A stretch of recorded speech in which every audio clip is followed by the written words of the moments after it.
নমস্কার বন্ধুরা, আজকে আমরা কম তেল মশলায় জিরে বাটা দিয়ে খুবই সুস্বাদু নিরামিষ ফুলকপি রান্না করব। তাহলে আসুন দেখে নিই আমাদের আজকে রেসিপি। সবার প্রথমেই গ্যাসে একটা কড়াই বসিয়ে দিয়েছি। এখন দিয়ে দেব জল। আর এখানে আমি ফুলকপি কেটে নিয়েছি, এরকম বড় বড় করে কেটে নিয়েছি, জলের মধ্যে দিয়ে দেব।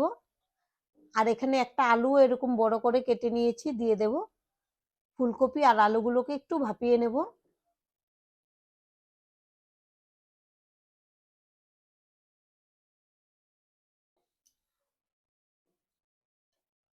আর একটু জল লাগবে, যেন ফুলকপিগুলো একটু ডুবে থাকে। এখন ঢেকে দেব। আমি 5 মিনিট পরে ঢাকনাটা খুলে নেব। আর ফুলকপিগুলোকে খুব বেশি সেদ্ধ করব না, দেখুন একটু ভাপিয়ে নিয়েছি।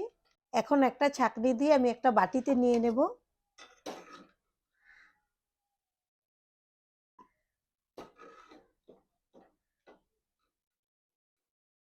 কড়াইটা ধুয়ে আবারও গ্যাসে বসিয়ে দিয়েছি।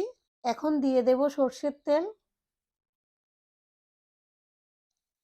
তেলটাকে গরম করে নিয়েছি। এখন দিয়ে দেব অল্প একটু লবণ আর অল্প একটু দেব হলুদের গুঁড়ো। এবার হলুদ আর লবণটাকে একটু নেড়ে নেব। এবার আমি সেদ্ধ করে রাখা ফুলকপি আলুগুলো তেলের মধ্যে দিয়ে দেব।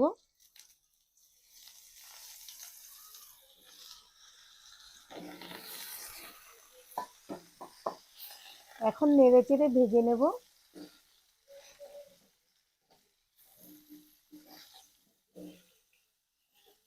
আর আজকে আমি রান্নাটা কম তেলে করছি বলেই কিন্তু আলুগুলোকে আমি একসঙ্গে ভাপিয়ে নিয়েছি। আপনারা চাইলে কিন্তু শুধু তেলেও ভেজে নিতে পারেন আলুগুলোকে লাল করে। দেখুন আমি ফুলকপি আর আলুগুলোকে 5 মিনিটের মতো ভেজে নিয়েছি। এখন এগুলোকে নামিয়ে নেব। এখন আবারও কড়াইতে দিয়ে দেব তেল। আজকে আমি রান্নাটা খুবই কম তেল মশলায় করব, তাই কম তেল দিয়েছি। আপনারা চাইলে আরেকটু বেশি করেও দিতে পারেন। এবার ফোড়নের জন্য নিয়েছি একটা তেজপাতা আর নিয়েছি অল্প 5 ফোড়ন। আপনারা চাইলে এখানে 5 ফোড়নের জায়গায় গোটা জিরেও দিতে পারেন। আজকে আমি রান্নাটা নিরামিষভাবে করছি, তাই এখানে আমি পেঁয়াজ দেব না। যদি আপনারা চান পেঁয়াজও দিয়ে দিতে পারেন গোটা জিরে দিয়ে। এখন ফোড়নটাকে ভেজে নেব সুন্দর একটা মিষ্টি সেন্ট বের হওয়া পর্যন্ত। আর আমি এই ফোড়নে শুকনো লঙ্কাটা ব্যবহার করলাম না। যারা তেল মশলা কম খেতে পছন্দ করে তারা কিন্তু শুকনো লঙ্কাটা খায় না, কিন্তু আপনারা যদি ভালোবাসেন এখানে একটা শুকনো লঙ্কা ফোড়নও দিতে পারেন, সুন্দর একটা সেন্ট আসবে। দেখুন ফোড়নটা কিন্তু ফুটতে শুরু হয়ে গেছে, আমাদের ফোড়ন ভাজা হয়ে গেছে ভালো করে। এখন আমি এখানে 2টা টমেটো পেস্ট করে নিয়েছি, এই টমেটো পেস্টটা দিয়ে দেব।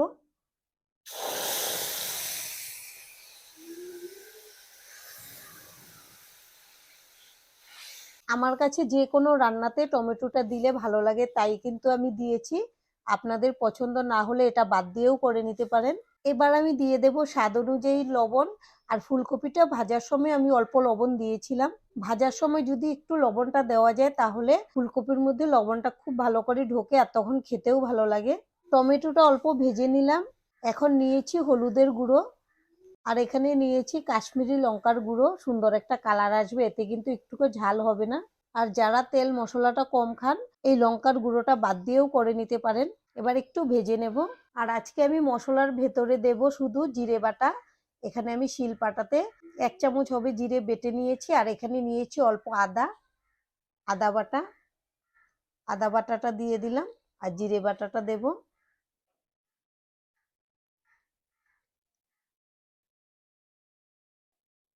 এখন একসঙ্গে ভেজে নেব। আমি মশলাটাকে মোটামুটি 5 মিনিটের মতো কষিয়ে নিয়েছি। এখন আমি ঝালের জন্য ব্যবহার করছি 4টা কাঁচা লঙ্কা।